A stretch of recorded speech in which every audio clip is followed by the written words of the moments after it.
Welcome তোমাদের সবাইকে exam মাই result চ্যানেলে স্বাগত। তোমরা জানো আমরা আমাদের এই চ্যানেলের মাধ্যমে রবীন্দ্র মুক্ত বিদ্যালয়ের কিন্তু বিভিন্ন বিষয়ে আপডেট তুলে ধরি। সমস্ত চ্যানেলের আগেই কিন্তু বিভিন্ন আপডেটগুলো দেওয়ার চেষ্টা করে থাকি। তো তোমরা বিগত ভিডিওগুলোতে অনেকেই কমেন্টস করেছিলে নানা রকম, সেই কমেন্টসের ভিডিও নিয়ে আমি খুব তাড়াতাড়ি তোমাদের রিপ্লাইগুলো দেবো। এবং তার মধ্যে তোমাদের জানার বিষয় ছিল দুটো। সেই দুটোর বিষয় হচ্ছে, একটা মাধ্যমিকে ভর্তি হতে কত টাকা ফিস লাগে এবং উচ্চ মাধ্যমিকে ভর্তি হতে কত টাকা অ্যাডমিশন ফিসের প্রয়োজন হয়। ঠিক আছে, তো আজকে হচ্ছে মাধ্যমিকের ভর্তি সংক্রান্ত ফি নিয়ে আলোচনা করবো এই ভিডিওটায়।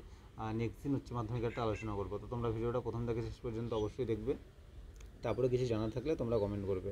তো চলো শুরু করি। দেখো, এটা কিন্তু এই যে ভর্তি সংক্রান্ত ফি, এটা কিন্তু রবীন্দ্র মুক্ত বিদ্যালয়ের ওয়েবসাইট থেকে আমার নেওয়া। তো এখানে তোমরা দেখতেই পাচ্ছ মাধ্যমিক স্তরে ভর্তি সংক্রান্ত ফি। ঠিক আছে, এখানে হচ্ছে জেনারেলদের ক্ষেত্রে, জেনারেল পুরুষদের ক্ষেত্রে হচ্ছে মাধ্যমিকে অ্যাডমিশন ফি 150 টাকা। মহিলাদের ক্ষেত্রে কিন্তু অ্যাডমিশন ফি নেই। তপশিলি জাতি উপজাতিদের ক্ষেত্রেও কিন্তু অ্যাডমিশন ফি নেই। তারপরে রেজিস্ট্রেশন ও বিষয় প্রতি ফি হচ্ছে 100 টাকা। মান পরিগ্রহণের বিষয় প্রতি হচ্ছে 150 টাকা, 50 টাকা। তারপরে অনলাইন ভর্তির প্রসেসিং ফি হচ্ছে 100 টাকা। তারপরে অনলাইন ভর্তির প্রসেসিং ফি বা সংশোধনের ক্ষেত্রে কিন্তু এখানে কিছু নেই। আর স্পট ভেরিফিকেশন ফিও কিন্তু এটা 50 টাকা। ঠিক আছে, তো আমরা দেখতেই পাচ্ছি এখানে কিন্তু দিয়ে দেওয়া হয়েছে।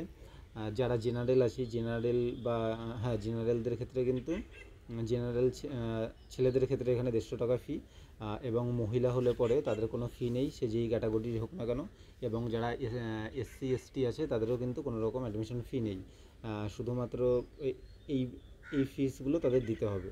ঠিক আছে, তো তোমরা এখানে দেখতেই পাচ্ছ যে এই ফিগুলো তোমরা একটু দেখে নিও। এবং তোমরা যারা যেই সেন্টারে ভর্তি হও, স্টাডি সেন্টারে, যে সেখানে কিন্তু তোমাদের থেকে ফিসটা একটু বেশি নেওয়া হয়। তার কারণ কি?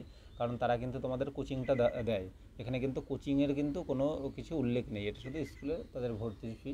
এবং স্টাডি সেন্টারে যেহেতু সেই সব স্টাডি সেন্টারের স্যাররা তোমাদেরকে কোচিং গাইড করে, কোচিং দিয়ে তা তোমাদেরকে পাস করিয়ে দেওয়ার একটা সুযোগ দেয় তোমাদের, সেহেতু তারা কিন্তু একটু বেশি তোমাদের থেকে নেবেই। ঠিক আছে, নিতেই পারে, সেটা কোনো বিষয় না।